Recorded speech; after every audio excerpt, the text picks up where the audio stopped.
Hi, it's Victoria here. In this video, we are talking about having a bad body day and how to overcome it. Make sure that you check out the links below because I have some free stuff for you, and of course it's going to be amazing. And just a reminder to subscribe to this channel so you are notified when another amazing video comes out. And if you like this video, give me a like. Guess what? We all have bad body days. Yes, even me, someone who works on their body confidence 24/7.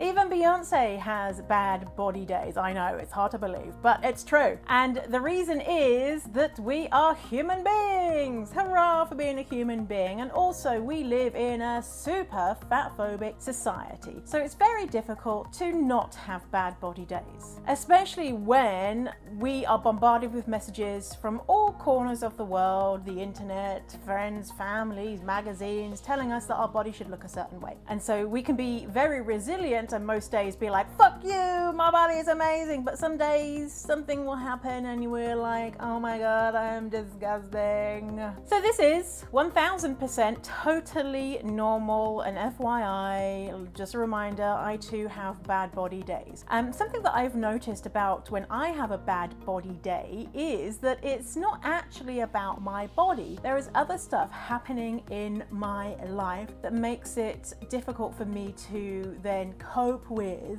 the fat-phobic society that we live in. And my inner critic, one of the very first things it goes after is my body, which is something that a lot of us experience, right? Our inner critic, when we're low, will just be like, oh, you're so fat and disgusting, when we're actually fat and fabulous. So one example of this, when I had a really bad body day, is I had got really sick and I had happened to lose weight ever so, like, I don't know how much, because obviously I don't weigh myself, but before getting sick, I've been in the UK for my dad's funeral. So my dad had suddenly died unexpectedly, and I had also just done my TEDx talk, and so it was a really high stress time. And then I got really sick and I'd lost weight, and I remember looking in the mirror and noticing that my tummy was ever so slightly flatter because I'd been sick. And a thought jumped into my mind of, the boys are gonna like you more now because you have a flatter tummy. And immediately I was like, what the fuck? What? On so many levels. Like, I don't care what the boys think about me, and the person that I will be with and end up with will not give a shit about the size of my stomach. And anyway, it was like a minuscule change, and that's just not a normal thought that I have. And immediately, because I've been practicing this, I stopped and I was like,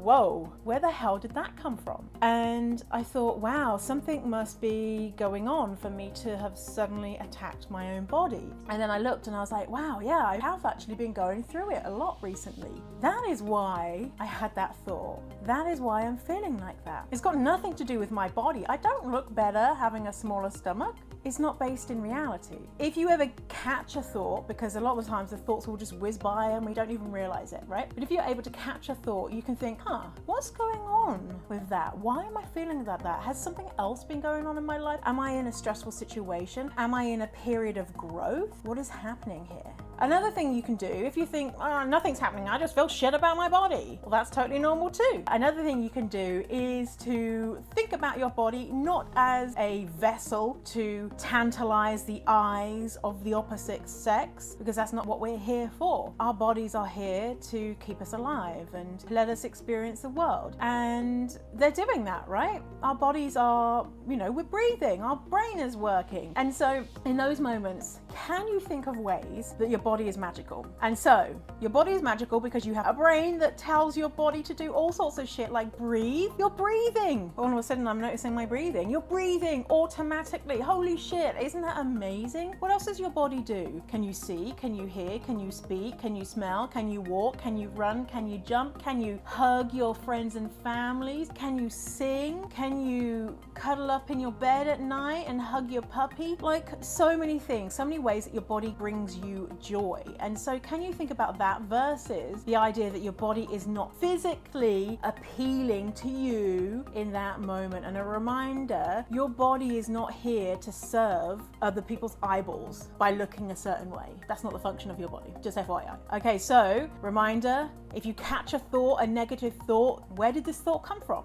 And if you can't work out where this thought came from, can you think of your body in a way where it's not all about the way it looks, and appreciate it for exactly what it's doing for you every single day, keeping you alive, letting you experience the world in wonderful ways. So if you like this video, give it a thumbs up and subscribe to the channel, and don't forget, check out the links below for some free awesomeness all up in your sexy brain. See you next time. Bye.